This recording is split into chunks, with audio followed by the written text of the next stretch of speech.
Bonjour Valentine, comment ça va? Ça va bien, vous allez me suivre là dans une journée un peu type. Elle, c'est Valentine Colasanté, l'une des danseuses étoiles de l'Opéra National de Paris. On l'a suivie en coulisses pendant une journurnée. C'est mon quotidien, voilà, c'est le cas de le dire. C'est pas mal chez vous quand même, hein? Oui, disons que c'est un beau lieu pour travailler, le plus beau des bureaux, je pense. Je suis d'accord.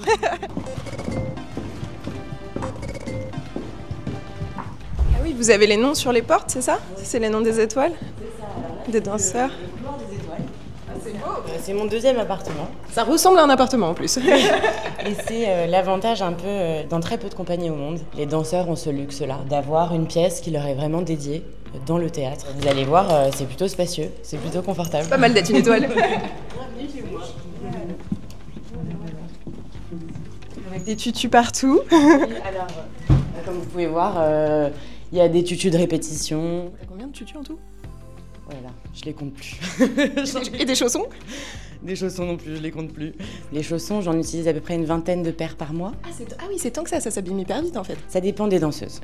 Toi, tu les abîmes vite du coup. Je les abîme vite et j'aime bien danser avec des chaussons souples. Et à la fois, j'ai des pieds assez cambrés, donc il faut des pointes qui soient relativement résistantes. Donc c'est toute une petite organisation. Et ça veut dire quoi du coup, préparer des pointes? Je les ai un petit peu façonnées, je les ai un petit peu brisées, on appelle ça briser les pointes. J'ai un petit peu assoupli parce qu'elles sont très dures quand on les reçoit. Ensuite, je note gauche-droite, voilà. Et ça va être la paire qui va me servir aujourd'hui, certainement.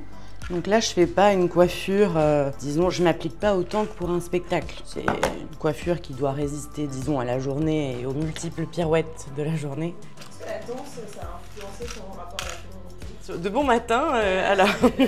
Je pense qu'on a un rapport au corps de toute façon et un rapport à l'image forcément qui est différent dans nos métiers, en tout cas qui est plus poussé. Après, mon rapport à la féminité, il est relativement simple. Je suis plutôt coquette, j'aime bien prendre soin de moi, mais ça va aussi avec mon métier. C'est indispensable, c'est-à-dire que ça fait partie de mon métier de prendre soin de soi. Si on veut aller loin, si on veut mener une carrière équilibrée, ne pas se blesser trop souvent. Après, mon rapport à la féminité, il est très changeant aussi en fonction des personnes que je rencontre, des étapes de la vie aussi, je crois. En tout cas, c'est pas une question que je me pose, c'est quelque chose qui se fait assez naturellement. Je me change rapidement et on se retrouve dehors.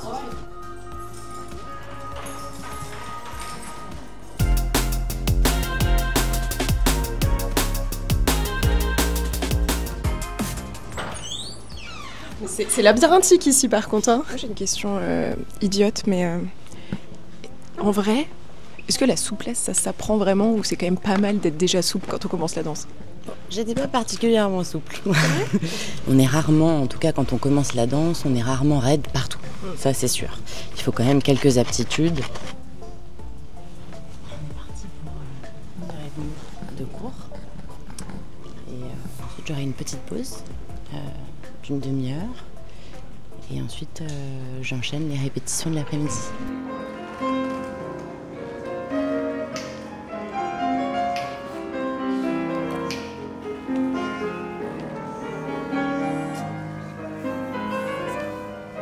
Je me demandais la retraite d'une danseuse, on parlait de foot tout à l'heure, mais la retraite d'une danseuse étoile, c'est à quel âge?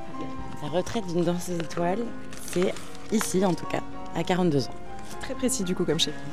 Alors c'était 40 ans avant pour les femmes et 45 ans pour les hommes. Donc la parité fait que on a fait 42 ans et demi. Après, Vous avez coupé la poire en deux quoi. Après quand on est étoile, il y a des discussions, c'est-à-dire que si une danseuse étoile a envie de partir avant, si elle a envie de prolonger de quelques mois. Vous avez un peu les pieds en vrac peut-être au bout d'une carrière. Pas tant que ça, vous trouvez pas? Non, ça va. Non. Non, je pense que c'est une question d'envie aussi. Si on se sent en forme, c'est une discussion avec la direction. C'est pas si là je vous dis des chiffres, mais c'est pas si militaire que ça. C'est une discussion avec son directeur, des attentes, des envies, de la programmation aussi, le ballet sur lequel on a envie de partir. Donc voilà, il y a plein de... Moi, j'en suis pas encore là, mais des fois, ça me traverse l'esprit. L'après aussi. Donc là, après 1h30, on est qu'au début de la journée. Donc là, t'es pas encore KO, quoi. T'es même normal. Là, je suis plutôt même plus en forme que ce matin. Ça réveille, en fait. C'est un réveil musculaire, donc ça donne de l'énergie. Ça permet à la fois de se recentrer aussi, parce que ça demande de la concentration, les pas, etc. C'est plus ta tête qui gouverne ou c'était ton corps qui a des automatismes? C'est un petit peu des deux, mais il y a quand même beaucoup de cérébral dans ce qu'on fait. Et juste sur l'entraînement, du coup, on en parlait vite fait, mais comment vous faites pour retenir aussi rapidement on a l'impression que le professeur dit chasser dans un détendu, courir, machin, et puis vous l'avez quoi. On dit qu'on n'utilise pas toutes nos capacités cérébrales. On dit l'être humain n'utilise pas. Je pense que nous, on développe des capacités de mémoire visuelle qui sont en effet peut-être un peu extraordinaires. Et c'est vrai que moi, ça me coûte absolument rien d'apprendre un pas. Parce que là, les chorégraphies, ils vous les montrent une fois vite fait et hop, tout le monde l'a refait, quoi. Oui, c'est ça. Ça peut paraître certainement très impressionnant de l'extérieur. Nous, c'est notre quotidien. Donc, quand un chorégraphe vient et qu'il doit créer une nouvelle pièce, ça nous arrive souvent. Il faut être très réactif et très rapide. Et c'est pas toujours des pas classiques en plus. Beaucoup de gens aussi qui faisaient avec les mains, qui redessinaient avec les mains, c'est joli, et ça paraît un peu... Ça, c'est pour s'économiser un peu. Okay. On apprend à faire les pas avec les mains. Oui, donc ça, c'est briser, par exemple. Ça, c'est jeter battu, changement de pied. Après, quand on est plus jeune, c'est ce qu'on nous conseille aussi un peu plus jeune, c'est de marquer avec les bras, les positions, et de pas trop faire. Ça, c'est plus quand on est professionnel. Donc du coup, est-ce que tu peux nous dire où est-ce qu'on est là et pour quel entraînement cette fois? Donc, on va répéter Thèmes et variations. Donc c'est un ballet qu'on prépare avec Agnès Le Testu. Et là, vous avez Paul Marc, donc mon partenaire. Et donc c'est une soirée là qui va commencer là début octobre. On est encore entre filage et détail. Voilà, c'est un ballet qui est très exigeant techniquement. Combien il y a d'étoiles dans le ballet? Actuellement, il me semble, si je dis pas de bêtises, qu'on est 8 femmes et 5 hommes. Et donc c'est un peu le grade ultime, l'étoile. C'est ça, c'est le rêve de petite fille qui se transforme en réalité ou le rêve de petit garçon. Ça veut surtout dire pour nous en tant qu'artistes, danser seul et accéder à... faire les solos du coup. Voilà, et accéder à des rôles qu'on ne peut pas avoir quand on est dans le corps de ballet. Et du coup, il y a beaucoup de compétitions au sein du ballet? Je dirais qu'il n'y en a pas plus qu'ailleurs. Ouais.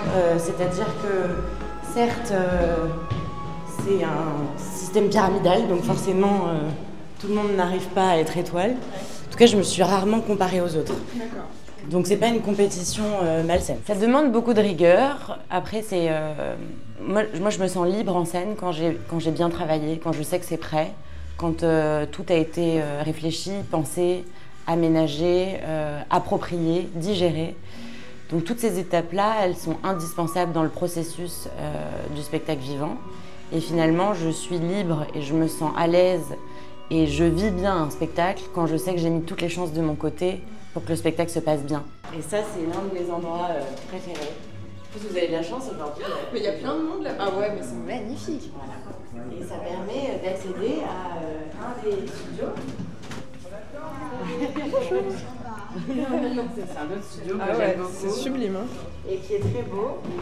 On n'a plus le droit d'aller sur les toits, mais il y a une époque où on avait le droit aussi de... Là, se balader là sur les toits. Oui, maintenant c'est un peu trop dangereux. Donc l'accès est interdit. T'as vécu l'âge d'or, quoi. C'est ça. Et du coup, là, juste, à un moment, tu disais là, à la fin de la répétition que c'était moins cardio et c'était plus les jambes. Tu peux nous raconter un peu ce spectacle là? Alors, c'est très très exigeant techniquement, même si on prend beaucoup de plaisir à le faire. Et là, on répète seul. Et là, on est encore dans le stade où finalement, il faut qu'on arrive à récupérer physiquement pendant le ballet, parce que c'est un ballet qui dure que 20 minutes, mais qui est extrêmement endurant. Et à la fin, quand on arrive à la coda, donc c'est le dernier morceau de brio avec tout le monde, on sent plus ses jambes. Donc voilà, il va falloir encore un petit peu d'entraînement. Mais après une semaine comme ça, la sportive comme ça, le week-end, on ne peut pas faire de vélo avec ses petits neveux, par exemple. J'en fais quand même. J'en fais quand même. À côté de ce ballet, tout est facile. Et bien justement, tu peux juste nous dire ton prochain entraînement, là, donc c'est quel ballet qu'on va aller voir? On va aller dans un autre studio, classe B, avec Christopher Weldon, donc qui est le chorégraphe de la dernière pièce de la soirée Racine là, qui commence le 6 octobre. Et donc vous allez voir, c'est complètement autre chose. J'ai plus de tutu, c'est des mouvements qui sont beaucoup plus contemporains. J'ai quand même les pointes aux pieds et vous allez voir, c'est du sur-mesure. C'est rigolo parce qu'il y a un truc très presque un peu industriel aussi dans certains endroits. Et puis... C'est vrai que voilà, on s'imagine que tout est comme les dorures qu'il y a dans l'espace public. Mais pas du tout. Ouais, ici, c'est plus dans son jus, si je puis dire. Donc voilà, mais on aime bien. Enfin, ça a beaucoup de charme aussi, je trouve. Et là, tu vas tous les combien, du coup, dans le secteur médical? Oh, bah là, je vais y aller juste après... Plusieurs fois par semaine? Oui, plusieurs fois par semaine. Là, juste après les répétitions, je vais aller me faire masser et on va prendre soin de moi. Et ça va être super. J'ai hâte. On en parlait tout à l'heure. On vient sur scène pendant le spectacle pour te décerner le titre d'étoile. C'est un moment assez exceptionnel où notre vie un peu défile en fait. C'est un moment où le directeur de la danse et le directeur général arrivent sur le plateau à la fin d'un spectacle et décident à rideau ouvert, ça n'a pas toujours été le cas, mais devant le public, voilà, de nommer un danseur ou une danseuse étoile. Voilà. C'est un peu comme les demandes en mariage au milieu de plein de gens, quoi. Il y a un truc très public. C'est une très belle surprise. Donc oui, c'était très émouvant. J'en ai pas dormi 2-3 nuits après. Hein. Et ces années un peu d'insouciance où on n'a pas encore ce titre d'étoile, elles sont belles aussi, je trouve. Dans chaque étape de la carrière, il y a des moments qui sont sympas. Alors, 3e entraînement de la journée, comment on se sent ? On se sent fatigué. Tu vas manger quelque chose là ? Oui, là je vais faire un vrai déjeuner parce que jusqu'à présent j'ai fait que de grignoter depuis ce matin. Et donc là tu te fais masser, après tu rentres chez toi et la journée intense est terminée quoi. Exactement, et après c'est la vie personnelle qui commence. Tu rêves du ballet ? Est-ce que tu le revois dans ta tête quand tu dors ? Alors je me souviens pas souvent de mes rêves, donc je saurais pas trop vous dire. Plutôt mes cauchemars, je me souviens de mes cauchemars. C'est souvent lié à la danse, oui. Je rate des entrées ou j'oublie mes pointes ou des choses comme ça m'arrive. Mais non, oui, certainement que je rêve de ballet, mais je pense pas que de ça. Bon, mais on te souhaite plein de bonnes choses pour les 2 spectacles à venir alors. Merci beaucoup. Alors, il y a le gala d'ouverture qui a lieu très prochainement, le 27 septembre. Et ensuite, on commence les spectacles donc, du programme Racine le 6 octobre à l'Opéra Bastille. Voilà. Vous êtes chaleureusement invités. Merci beaucoup.